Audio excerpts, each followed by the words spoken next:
My name is Mary Ellison. I was born in the spring of 1949 in a quiet little town in southern Ohio, where the biggest excitement was the county fair and the arrival of the ice cream truck on hot July afternoons. I'm 74 now, a grandmother of 5 retired after decades teaching second grade, and married to a kind man who still makes me coffee every morning. For most of my life, I kept a secret buried so deep, I wasn't sure I'd ever be able to speak it out loud.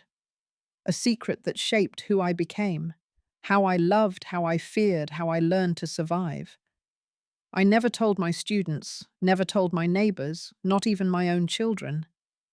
But I've reached a point in my life where silence feels heavier than truth.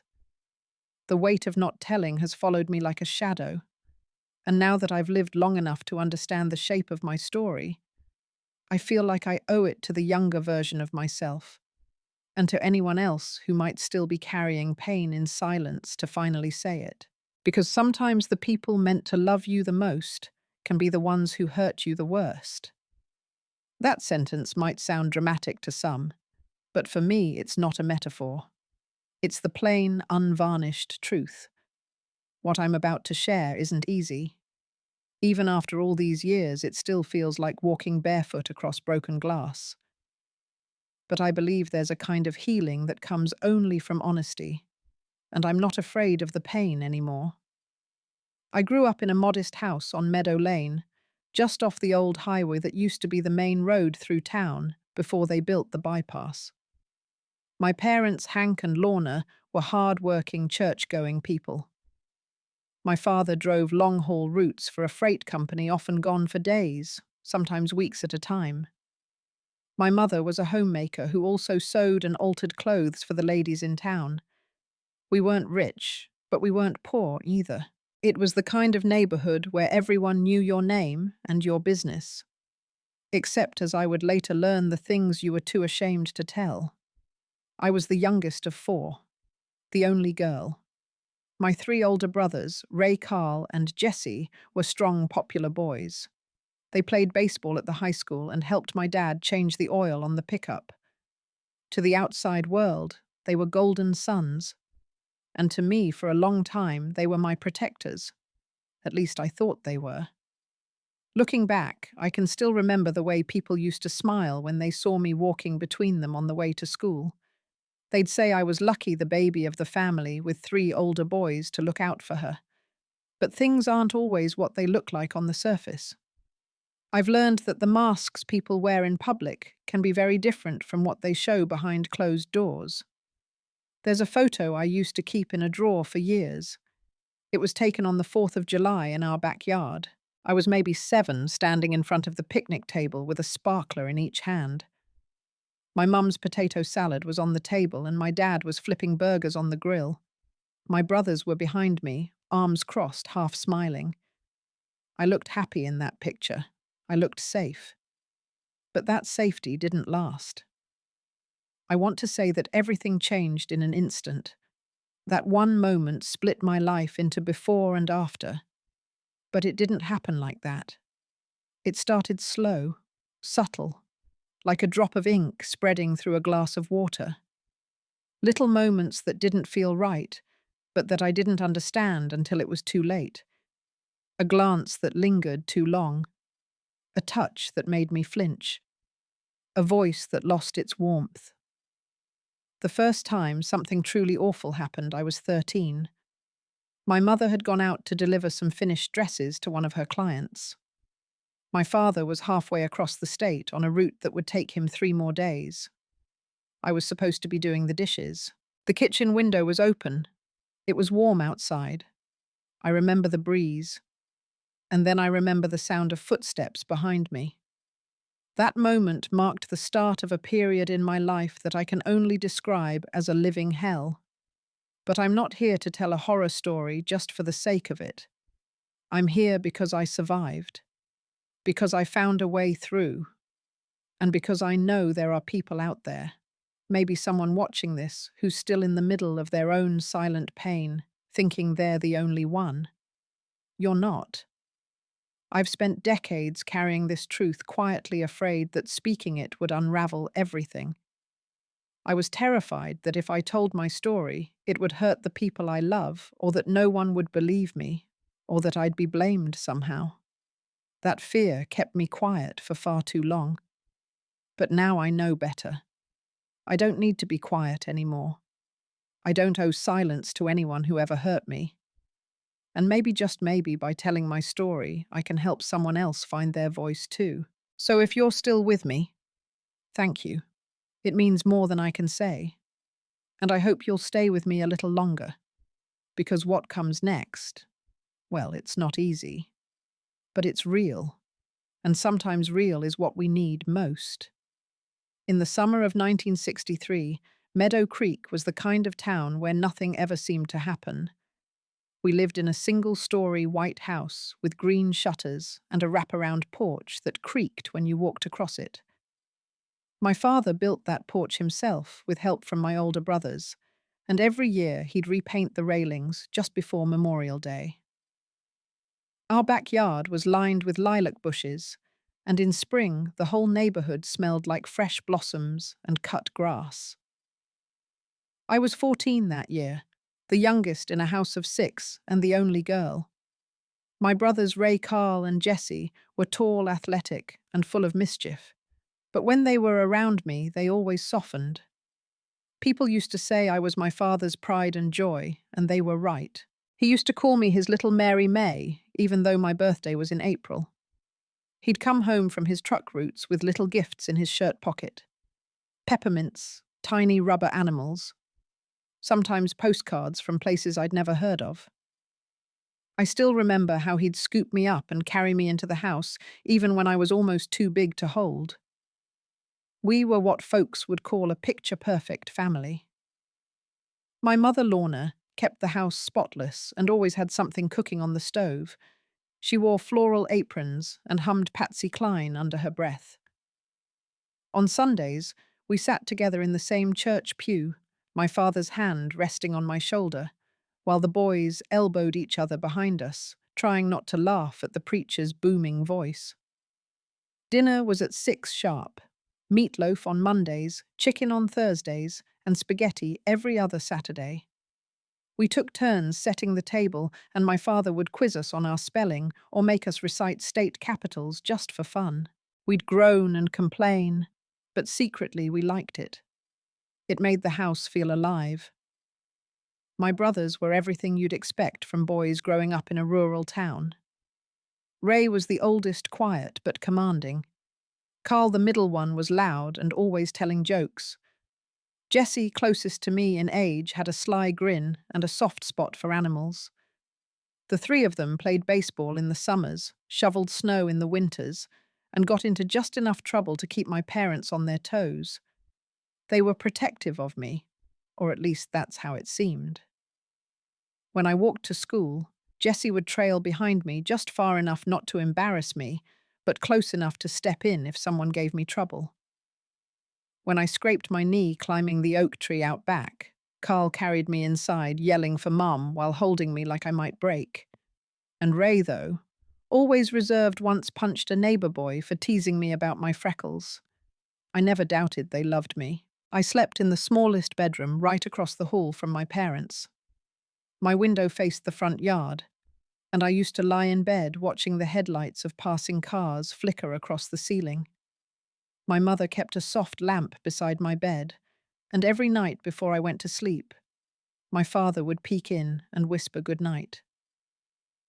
I never once felt unsafe in that house. Not once. That summer, my world felt simple.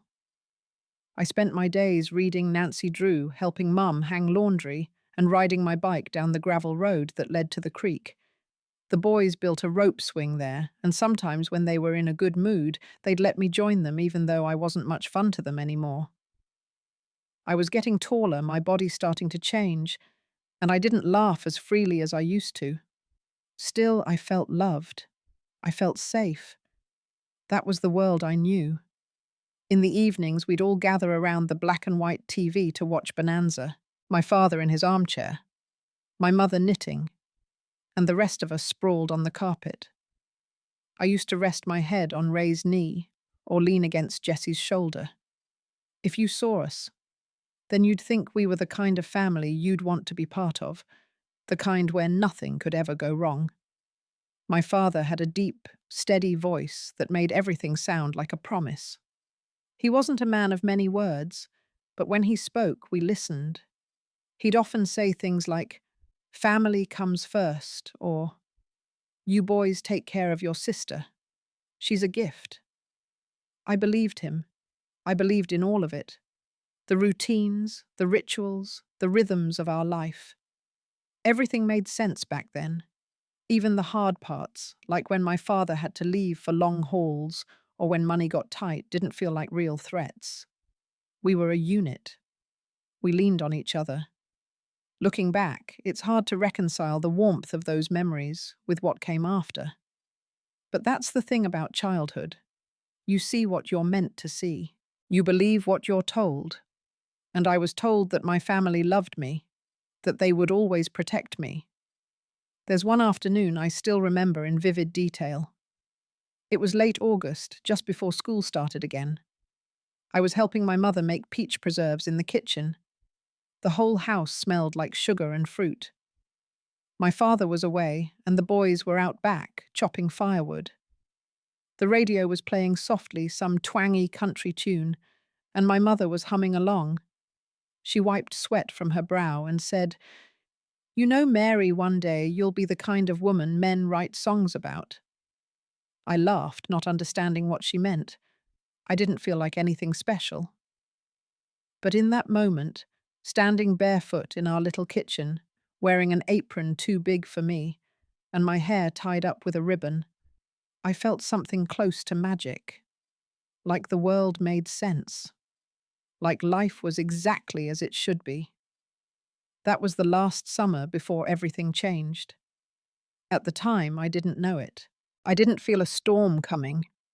There were no signs, no warnings, no eerie music rising in the background. Just a girl, a house, a family. And a silence that in hindsight was much louder than I realized.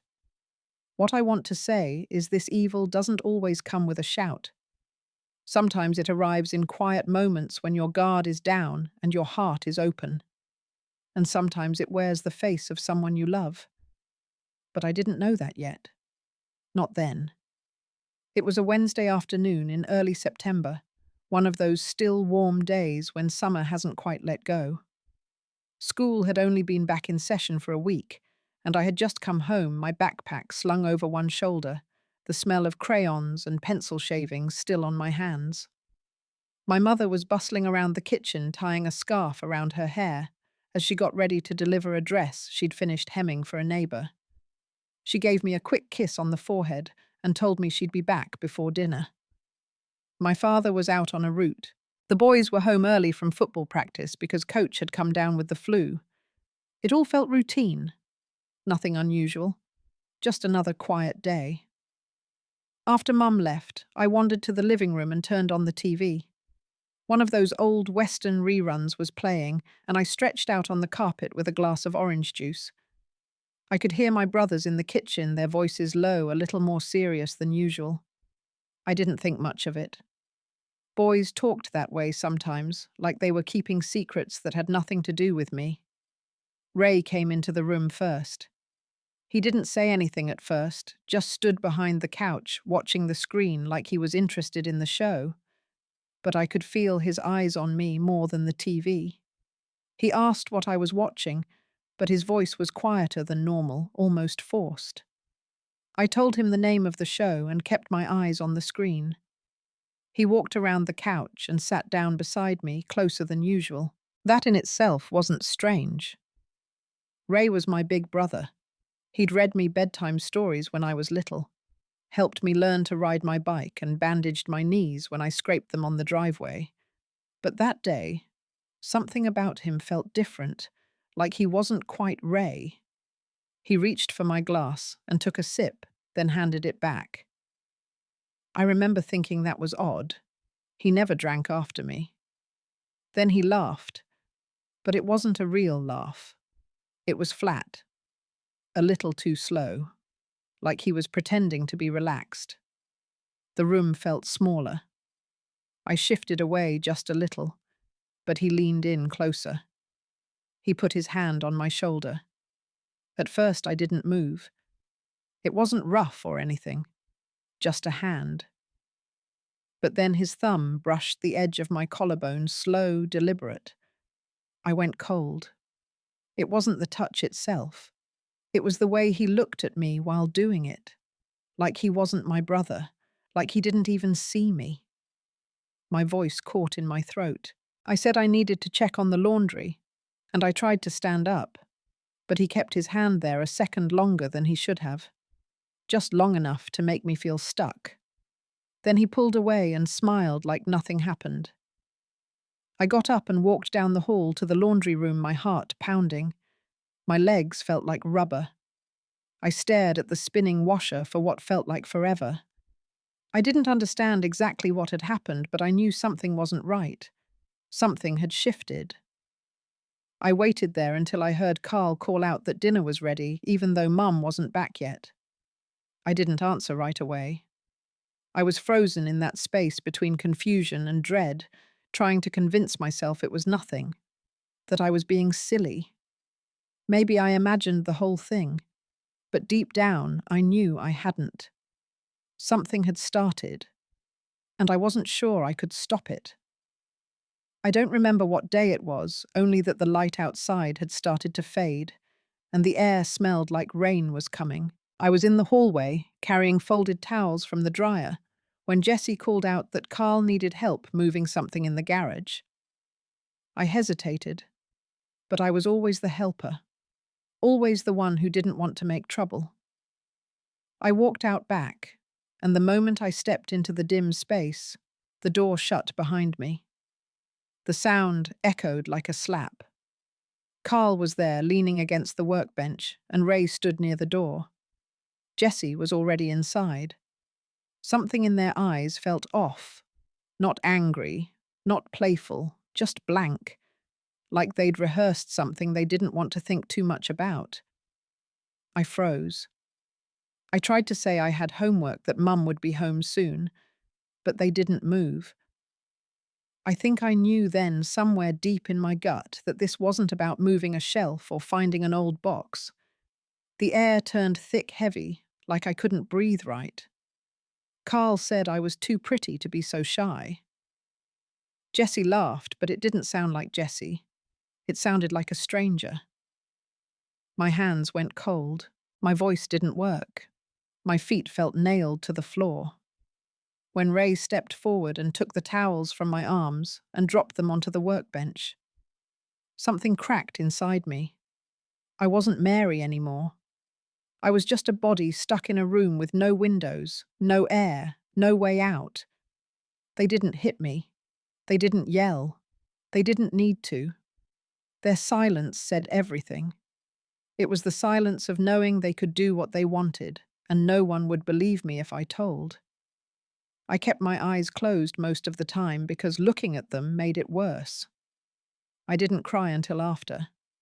Not even when Jessie whispered I'd better keep my mouth shut if I wanted Mum to stay healthy. When it was over, I stayed curled in the corner of the garage, knees to my chest head on the cold cement. I couldn't move.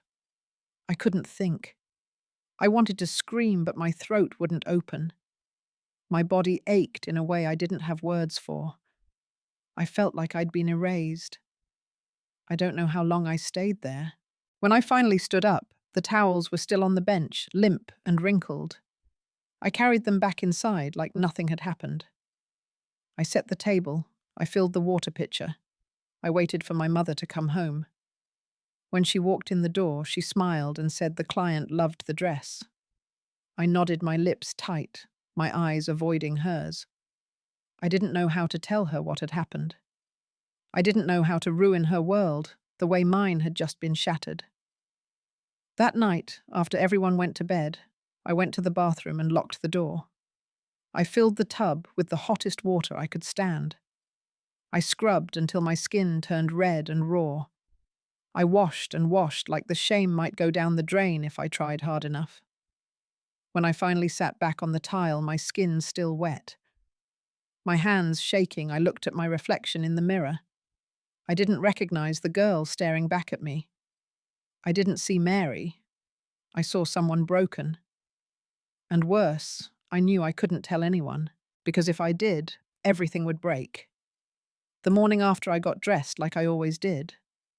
I brushed my hair, packed my school books, and sat at the kitchen table while my mother poured cereal into my bowl.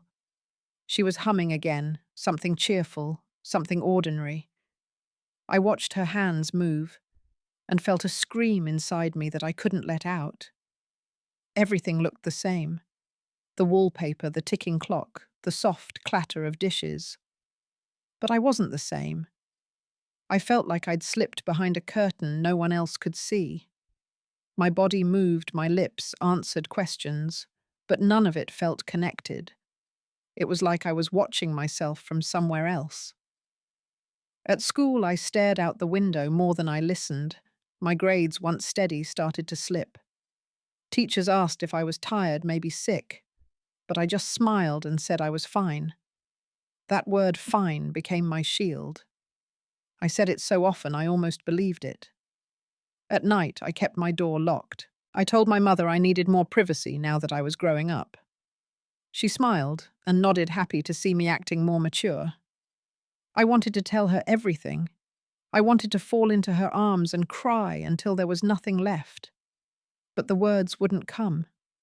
Because if I said them, it would mean they were real. And if they were real, it meant the boys she loved had done something unforgivable. I blamed myself. Maybe I'd done something wrong. Maybe I hadn't been careful enough. I replayed that day over and over in my head, trying to find the moment I could have stopped it. But there wasn't one. I was just a girl in a garage, and they were supposed to be my brothers. Sometimes I'd stand in front of the mirror and practice telling her.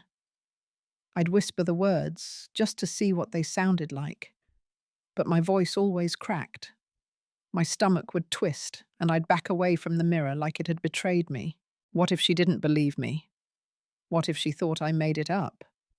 What if everything I loved about our family disappeared because I opened my mouth? So I didn't. I kept it buried. I went to school. I ate dinner. I said my prayers. But inside I was unraveling. I jumped at loud noises. I flinched when someone walked too close behind me. I smiled in pictures because I knew that's what was expected. I laughed at jokes I didn't hear. I did everything I could to seem normal while I was slowly disappearing. No one asked, not really. And maybe that's what hurt the most, that no one noticed. Or if they did, they didn't want to see. I wondered if the pain showed on my face, if the shame clung to my skin like a scent I couldn't wash off. Sometimes late at night I'd lie in bed and imagine running away, just taking off into the dark, leaving everything behind. But I didn't know where I'd go. I was 13, and even if I had a place to run to, how could I leave my mother? She still kissed my forehead every morning like I was her baby girl. So I stayed. I smiled. I got up each day and lived like nothing had happened, because pretending everything was normal felt safer than telling the truth. And deep down, I was terrified that no one would believe the truth anyway. It didn't happen just once. That was the part I couldn't let myself think about for a long time. It wasn't a single moment of horror that came and went. It was systematic, repeated, calculated like a routine chore they took turns with. They learned my mother's schedule like it was a game. When she had sewing deliveries or church meetings or went to help Grandma with her arthritis, they moved in. They never all came at once again. Instead, it was shifts. Carl on Tuesdays. Jessie is most often on weekends. Ray, the quietest, came when I least expected it. There was no warning, no build-up, no asking, just a hand on my wrist, a whispered threat, a locked door. Sometimes it was the laundry room. other times the garage. Once it was in the back of the pickup parked behind the house with the tarp pulled tight. The places changed, but the feeling never did. I tried to hide. I memorized when Mum was supposed to be home. I'd sit on the front steps, pretending to read, hoping a neighbor might walk by and see me. But they knew every blind spot.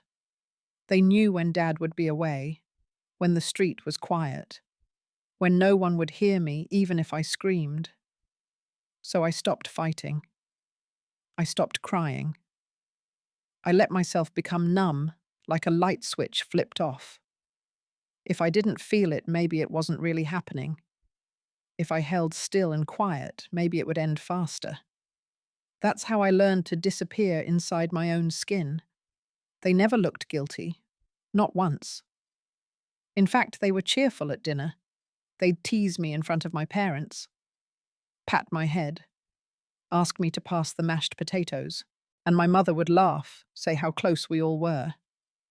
I'd excuse myself and go to the bathroom, where I'd grip the sink until my knuckles turned white just to keep from screaming. It became normal in the worst way, a silent routine. My body stopped being mine. My voice stopped working. I stopped asking why, because there was no answer. Only the reality that every time my mother left, they came, as if her absence opened a gate to something evil that only I could see. I tried once to stay at a friend's house, saying I had a project to finish. My mother agreed, but Ray showed up an hour later, said he was picking me up because dinner was waiting. I looked at my friend's mum, hoping she'd say something, do something. But she just smiled and told me to be a good girl. I wanted someone to see, to notice. But no one did. Or maybe they chose not to. Either way, I was trapped, not by chains or walls, but by silence and fear, and by the brutal truth that the people I should have run to were the same ones I was running from. There's a kind of hopelessness that comes when you know no one is coming to save you. That was my world. A calendar of dread, a pattern carved into my life, and a family that watched it all without ever knowing or pretending not to. It was late October, and the air had turned cold enough that the windows stayed shut. That night started like so many others. Mum had gone to deliver a coat she'd tailored for the pastor's wife, and the boys were supposed to be finishing up yard work before dinner. I stayed in my room, hoping that if I stayed quiet enough, they'd forget I was even there. But the knock came anyway. Not loud, just a tap. Then the door creaked open. Jessie's face appeared first, followed by Carl's voice saying they needed help in the basement. I shook my head. I said no, but Ray was already behind me closing the door. I don't remember everything. Not clearly, just flashes. The cold concrete floor of the basement. The sharp edge of a metal shelf was digging into my back. Hands holding me down. My own voice raw and begging. And then a sharp, ripping pain so deep I thought I was being torn in two. The world tilted sideways, my vision blurred. At some point I stopped fighting. I went limp. That's when the bleeding started. I could feel it before I saw it warm and thick between my legs, spreading down the inside of my thighs. Jesse noticed first. He stepped back, eyes wide, his hands slick and shaking. Carl cursed under his breath. Ray told them to shut up and find something to clean it up. I lay there on the floor, my ears ringing the basement, spinning around me. The smell of metal filled the air. Blood. My own blood was soaking into the cracks of the concrete. I could barely move. They panicked, grabbed towels, bleach, rags from the laundry room. Carl kept saying it was fine, that they'd say I fell down the stairs. Jessie was crying now, pacing. Ray knelt beside me and tried to lift me, but I screamed. It hurt too much. Something inside me had torn, and I could feel every beat of my heart pulsing in the wound. They started dragging me toward the stairs. I could hear one of them whispering about wiping the floor clean. The lights overhead were too bright. I closed my eyes and let my head fall back, too weak to hold it up. I thought I was dying. I welcomed it.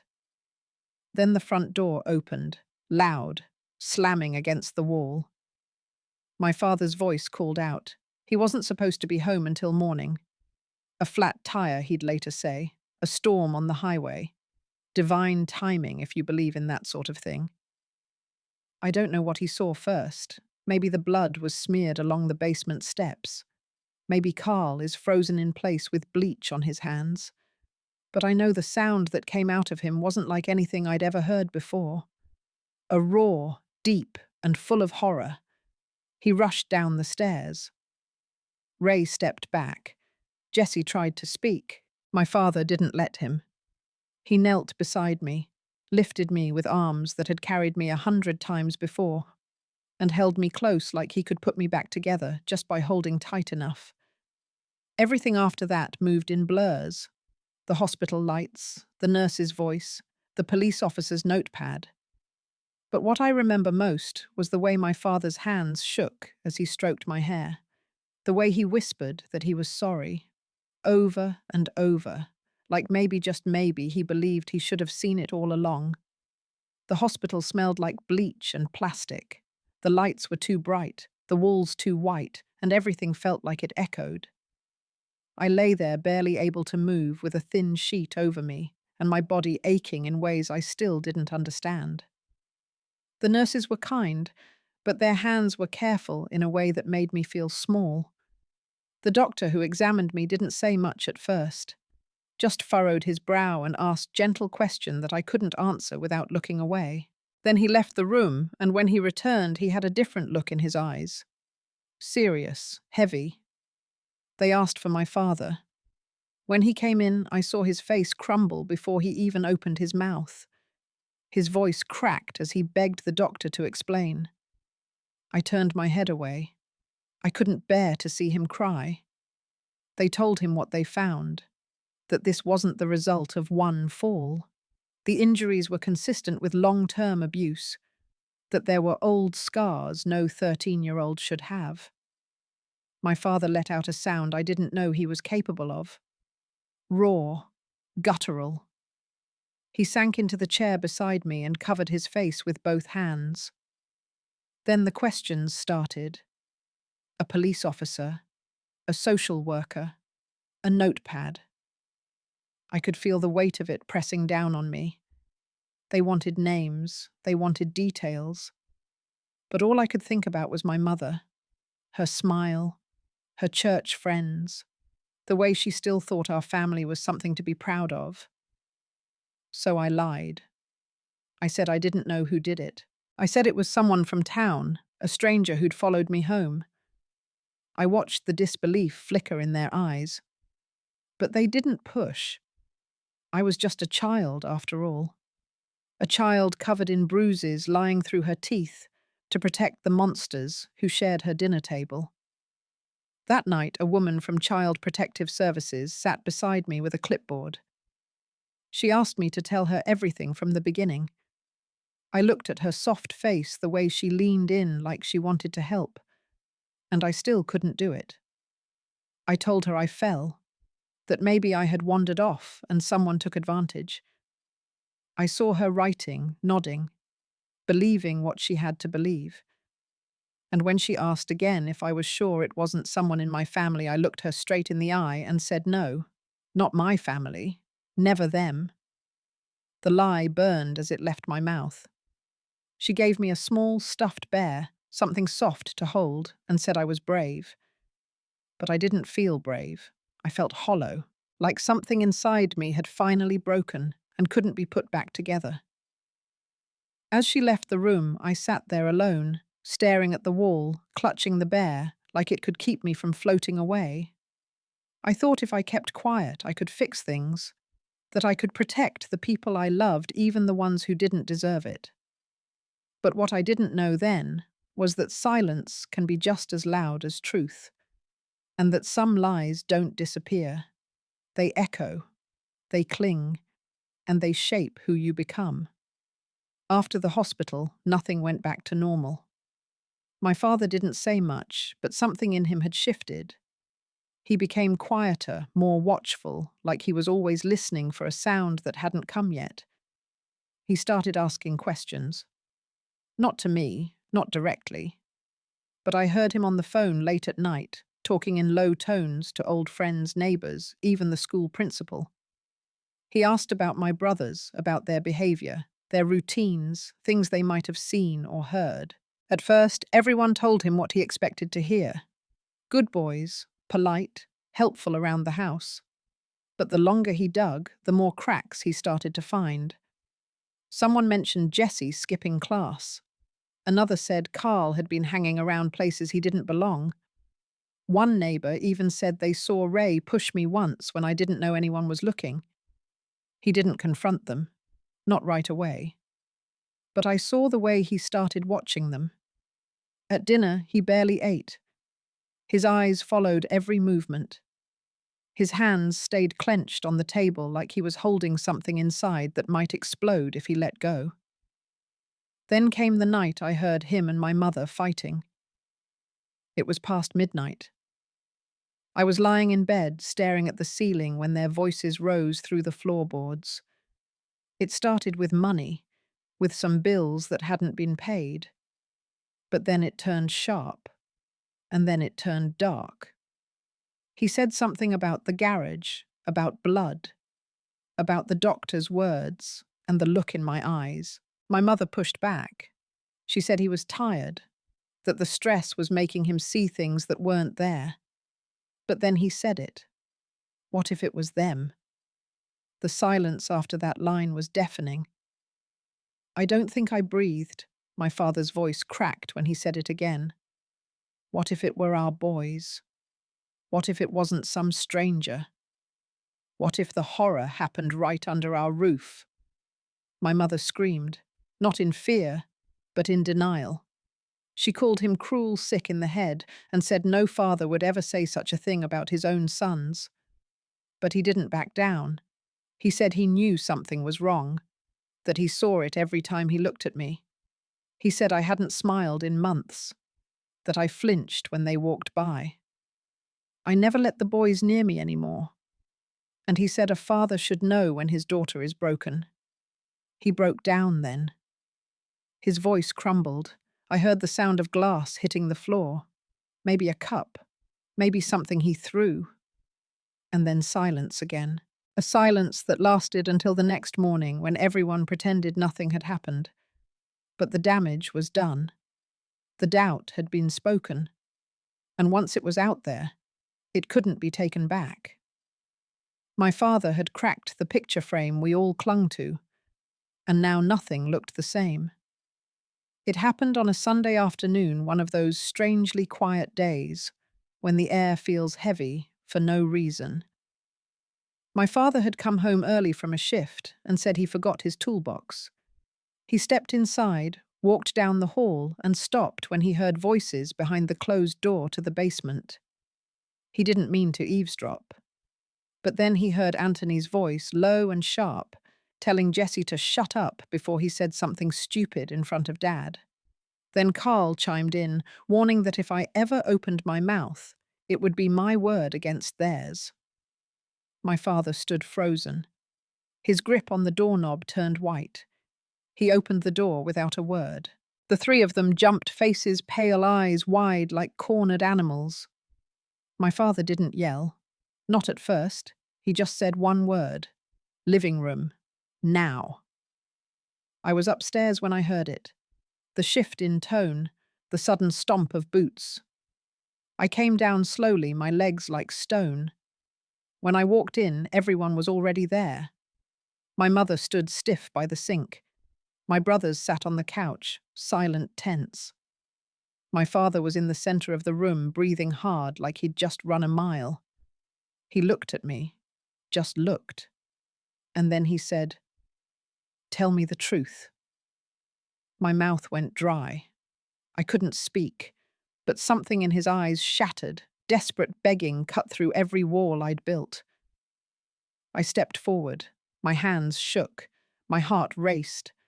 And I said it. It was them, Dad. The silence that followed was thick enough to drown in. My mother gasped, then covered her mouth. Carl stood up. First tried to say I was confused. Jesse followed his voice, cracking, denying, twisting the story. But Ray didn't say a word. He just sat there, staring at the floor. My father moved so fast that no one had time to stop him. He grabbed Carl by the collar and slammed him against the wall. The sound echoed like a gunshot. My mother screamed. Jesse lunged, and suddenly fists were flying. Furniture tipping, screams overlapping. I backed into a corner, arms over my head, too scared to breathe. Then flashing lights lit up the windows. A neighbor must have called. The door burst open and officers flooded in, shouting for everyone to get down. My father didn't fight. He stepped back, hands in the air, tears streaming down his face. Carl and Jesse were cuffed. Ray didn't resist. I sat on the floor, knees pulled to my chest, watching as they dragged my brothers out the door. My mother collapsed onto the kitchen chair, sobbing. And my father, broken and bloodied, knelt beside me, whispering over and over that he was sorry, that he should have known, that he'd never stop fighting for me now. Everything we were as a family exploded in that room, and all that was left in the wreckage was the truth, raw, loud, and finally undeniable. The week after the arrests, our front yard turned into a circus. Reporters came, neighbors whispered from behind curtain scenes. People I'd known my whole life looked at me like I was someone else. Some offered pity. Others avoided me entirely, like trauma might be contagious. At first, I didn't leave the house. I watched from the window as familiar faces passed by, some shaking their heads, others just staring. At school, my name wasn't spoken out loud, but I heard it in the silence. Teachers grew awkward. Friends stopped calling. My locker was emptied without anyone asking me to come back. Even at the grocery store, people would shift their carts to avoid walking near us. I heard a woman mutter that girls like me always bring trouble. I was 13 and somehow I had become the problem. Not the boys who hurt me, not the adults who failed to see. Me. My mother stopped going to church, said she couldn't take the stairs. My father started doing his deliveries at night when fewer people were around. We ate dinner in silence, the TV flickering in the background like noise we couldn't escape. No one talked about court dates or lawyers. We just waited day by day for things to quiet down, but they never really did. One afternoon, I walked into the diner with my dad, just for pie, just to feel normal. A man at the counter stood up and left, didn't say a word, just left his half-eaten meal and walked out the door. I sat there staring at the plate he abandoned, wondering if I would ever be able to sit anywhere without being noticed. Rumors changed shape every day. Some said I made it up. Others said my father did it. One girl at school told someone that maybe I wanted the attention. It didn't matter that 3 arrests had been made. It didn't matter that the doctor's report had pages of evidence. The town had made up its mind. We were no longer a family. We were a spectacle, a headline. A reminder that even the cleanest-looking homes can hide something rotten. And no one wanted that reminder hanging around their sidewalks or sitting in their pews. So we packed. Quietly. I remember folding my clothes into boxes, feeling like I was burying pieces of myself. My father sold the truck he'd driven for 20 years. My mother gave away half the furniture, said it wasn't worth taking. And one morning before the sun came up, we drove out of town in a borrowed car with curtains drawn tight. We moved 3 counties over, a small town where no one knew our name. I got a new school, a new room, a new life on paper. But inside I carried all the same cracks. Healing doesn't happen just because the truth comes out. Justice, if you can even call it that, doesn't erase pain. It only shifts it. In that old town, I lost more than my childhood. I lost the right to just exist, to be a girl who could walk into a store without whispers, to be a student whose teachers looked her in the eye, to be a daughter without shame, trailing behind her every step. People think that once the bad guys are taken away, everything gets better. But what they don't see is the second wave of hurt, the quiet kind, the isolation, the judgment, the way a community can wound deeper than any one person ever could. I wasn't just a victim of what happened in my home. I was a victim of what happened after, and that in many ways took longer to survive. Vermont was quiet in a way that felt unfamiliar. The trees stretched tall, and the air smelled like pine, not cornfields. People were polite, waved from porches, and didn't ask too many questions. For the first time in months, I walked into a classroom without whispers chasing me. No one knew who I was. I wasn't the girl from the news or the broken one. I was just Mary, the quiet transfer from Ohio. But the silence inside me didn't go away. It clung to me heavy and still, like fog you couldn't see but always felt it in your lungs. At night I dreamed of the old house, of the basement, of red on concrete and doors that wouldn't open. I'd wake up gasping, heart racing, convinced someone was at the foot of my bed. But when I turned on the light, nothing was there. Just shadows and memories that refused to stay buried. During the day, I smiled when people smiled at me. I raised my hand in class. I ate lunch alone, but I told myself it was by choice. I had a routine. I wore my new clothes. I even joined a book club because the teacher said it would help me make friends. But every time someone brushed my shoulder in the hallway, I flinched. Every time a door closed too loudly, my stomach turned. I started keeping a small flashlight under my pillow, not because I needed it, but because holding it made me feel like I had control. My parents didn't talk much anymore. My father worked long hours and came home tired. My mother spent her days rearranging furniture. As if she kept moving things around, she could shake off the past. We ate dinner together, but rarely looked each other in the eye. No one said the names of my brothers. Not once. It was like they never existed. But I felt them in every silence, in every skipped topic, in every heavy breath that passed between us. I kept waiting for the moment when it would all feel better, that a new town meant a new life, that fresh air could scrub out old pain. But it didn't. The ache stayed with me. It sat in my chest like a secret I couldn't unload. At school, one girl asked why I didn't talk much. I smiled and said I was just shy. She nodded, offered me a piece of gum, and didn't press. And I was grateful and sad. Because part of me wanted someone to press, to ask, to care enough to see what I was hiding. Healing didn't come with new zip codes. It didn't ride in moving trucks or unpack itself into dresser drawers. It came in slow pieces. Moments of breathing without fear, days without nightmares. The hours when my hands didn't shake for no reason. But back then I didn't know that. All I knew was that no matter how far we moved, the silence followed. And inside that silence I was still just a girl trying to remember what safe felt like. The letter arrived on a Tuesday. I found it on the kitchen table, resting between the water bill and a flyer for a church potluck. My mother didn't say a word when she handed it to me. Just looked at me, her face unreadable, then walked away. I knew the handwriting before I saw the name. Slanted tight, familiar in a way that made my stomach turn. It was from Robert, the youngest of the three, the one who rarely spoke but never stopped watching. For 3 days I didn't open it.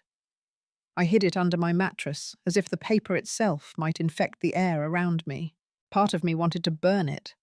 Another part wanted to throw it in the trash and pretend it had never come. But there was a third part. the one that stayed up at night with old questions that never got answers. On the fourth day, I sat on the edge of my bed and peeled it open. My hands were cold. The letter was only a single page. No return address. Just a few paragraphs written in slow, careful lines. He didn't beg.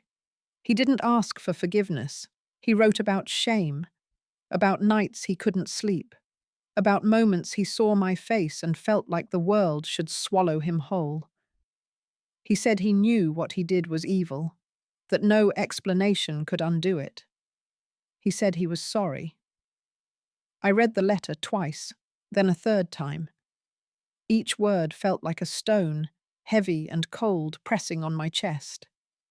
I didn't cry. I didn't scream. I just sat there letting the weight of it settle. I wanted to hate him, and for a long time I did. But in that moment, reading his confession, I realized something I hadn't before. I didn't need to hate him to protect myself. I didn't need to forgive him to move on. I just needed to know the truth lived somewhere outside of me, that I wasn't the only one carrying it. I folded the letter back up and placed it in a box with a few old journals and clippings from that time. Not because I planned to revisit it, but because I wanted proof. Proof that someone finally said it out loud. Forgiveness didn't come. Not then. Maybe not ever. But something else did. A quiet shift inside me. A small release of a weight I didn't know I was still dragging. For the first time in years, I felt the air move a little easier in my lungs. I didn't write back. I didn't tell my parents I read it. But I went for a walk that evening, down a quiet street where no one knew who I was. And for a few minutes, I let myself imagine a future where the past didn't decide everything. The letter didn't fix anything, but it reminded me that healing doesn't have to be loud. Sometimes it starts in silence, with a single choice, by letting something in, not to make peace with what happened, but to make peace with the fact that it did. College felt like walking into a new world with shoes that didn't quite fit. I was 18, uncertain, and still carrying pieces of a story I hadn't told out loud. I chose a small liberal arts school in northern Vermont, far enough from home to breathe but close enough that I didn't feel untethered. At first I kept to myself. I went to class, took notes, and ate lunch under a tree behind the library. My roommate was nice chatty in a way I couldn't be. I learned to smile politely and nod at the right moments. It was easier than trying to explain why I never went to parties, or why I jumped at sudden noises. I met John during my second semester. He was in my psychology class, always sitting one row behind, always raising his hand with something thoughtful to say. We first spoke over a misplaced notebook. He returned it to me with a quiet smile, and for some reason that one gesture stayed with me longer than it should have. He started walking with me after class, just a few blocks. He didn't talk too much. He didn't ask too many questions. He just showed up again and again, like it was the most natural thing in the world. I didn't know what to do with that. He asked me for coffee 3 times before I said yes. We sat near the window. He talked about his sister, his part-time job, and his plans to travel. I nodded, offered small pieces of myself in return, careful not to let the truth spill. I had learned how to be likable without being known. But John didn't rush. He didn't fill the silences. He didn't press when I flinched at certain topics or changed the subject too quickly. He just listened like listening was something sacred. And slowly something in me began to unclench. We spent more time together. Study sessions turned into movie nights. Walks became habits. I still felt fear, but it was quieter now, like a distant thunder instead of a storm overhead. He made me laugh. Not the nervous kind, but real laughter that came from somewhere I thought was long gone. One night we sat on the roof of the student union watching the stars blink into the dark. He asked about my childhood, not the way people ask to be polite, but the way someone asks when they really want to know. I froze. The words tangled in my chest. But he waited. I told him everything. Not all at once, not clean or orderly, but truthfully. I told him about the house in Ohio, about the basement, about the silence. I told him what happened, what I carried, and why I sometimes woke up gasping for air. He didn't interrupt. He didn't look away. When I finished, my hands were shaking and I couldn't meet his eyes. But he took my hand gently and said he was honored that I trusted him, that I was safe now, that nothing I said could change the way he saw me. It was the first time I believed someone when they said I was safe. After that, things didn't become perfect. I still had hard days. There were still triggers, I hadn't named corners, I didn't like turning alone. But I had someone walking beside me now. Someone who didn't carry my pain for me, but never let me carry it alone. John taught me that healing isn't a destination, it's a choice, over and over. To stay, to try, to speak, to trust. He showed me that love doesn't flinch from broken things. It reaches for them with both hands and holds on. I started therapy. I wrote more. I allowed myself to imagine a future that wasn't shaped by fear. Slowly, I began to build something that felt like a life, a real life, one where I wasn't just surviving, I was living. Years later, when he asked me to marry him, I said yes without hesitation. Not because everything was fixed, but because for the first time, I knew I was worthy of something whole. Brick by brick, I rebuilt myself. With time, with grace, with love that didn't demand I be anyone but exactly who I was. Damaged, yes, but not defeated. Never defeated. I was 68 when I sat at my kitchen table with 3 blank sheets of paper. My hands didn't tremble. My voice, if it had spoken, would have been steady. This time I wasn't writing from fear. I was writing with clarity. I started with Robert. His was the most complicated. He was the youngest, the one who'd sent the letter years ago. He had named what he did. He had not asked for forgiveness, but he had acknowledged the truth. I thanked him for that. I told him I still carried pain, that the damage he helped cause had shaped decades of my life. But I also told him that I no longer carried his guilt. I laid it down where it belonged. With him. I wrote that I hoped he was using his time behind bars to become something better than what he had been. I didn't wish him well, but I didn't wish him pain. He had already sentenced himself. I just made sure he knew I had moved beyond his shadow. Then came Joseph. He had always been the one who looked away, the one who let things happen and acted like silence made him innocent. But silence is a choice. And in our house, his silence gave permission. In his letter sent a decade too late, he claimed confusion. He said he didn't know how bad it was. I answered that with one line. You were there. I told him I did not forgive him. I wouldn't pretend he had tried to stop it. I wouldn't offer comfort where there was only cowardice. I told him I had found strength in myself, not because of him, but in spite of him. And that I hoped if he ever looked in a mirror long enough, he'd finally see what he allowed. Last was Anthony. His letter had never come. He had never written, never admitted, never flinched. He was the oldest, the one who started it all. I remembered his voice more than his face. Remembered the commands, the threats, the eyes that dared me to speak. To him, I wrote plainly. You were a predator. You knew what you were doing. You did it with purpose, and you wore your power like armor. I don't forgive you. I don't forget you. But you don't own me anymore. I said he could sit in prison and rot if that's what justice looked like. But justice didn't matter to me now. What mattered was that I had built a life without him, a marriage, a family, a future, all of which existed outside his reach. When I sealed each envelope, I felt something shift, a closing of a door that had creaked open for too long. I dropped them in the mailbox without ceremony, without tears.